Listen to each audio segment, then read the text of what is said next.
उत्तर वैदिक काल में बहुत प्रकार की कलाओं और शिल्पों का उदय हुआ। हमें लुहारों और धातुकारों के बारे में भी जानकारी मिलती है।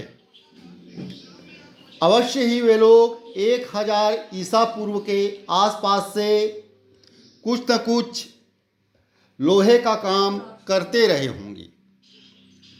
1000 ईसा पूर्व से पूर्व काल के तांबे के बहुत सारे औजार जो पश्चिमी उत्तर प्रदेश और बिहार में मिले हैं, उनसे प्रकट होता है कि वैदिक और वैदिकेतर दोनों समाजों में ताम्र शिल्प थे।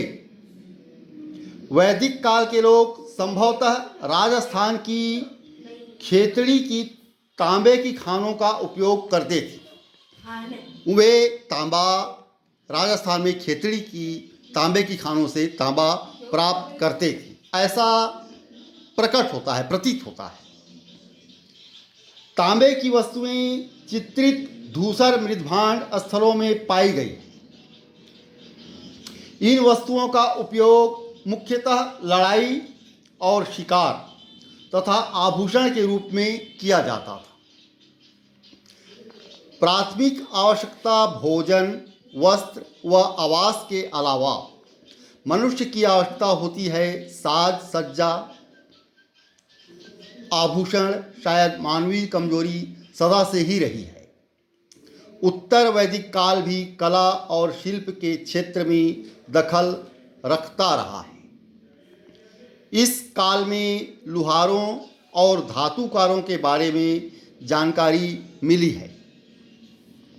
साज सज्जा, आभूषण, शिकार तथा युद्ध के अलावा लोहे व तांबे का उपयोग दैनिक जीवन में काम आने वाली दूसरी जरूरतों की पूर्ति के लिए भी किया जाता रहा होगा, जिससे अनेक कार्यों को सरल व सुगम बनाया जा सके।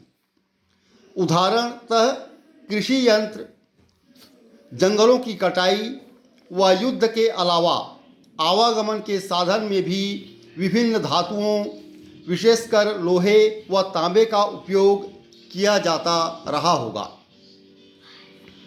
बुनाई केवल स्त्रियां करती थीं और यह काम बड़े पैमाने पर होता था।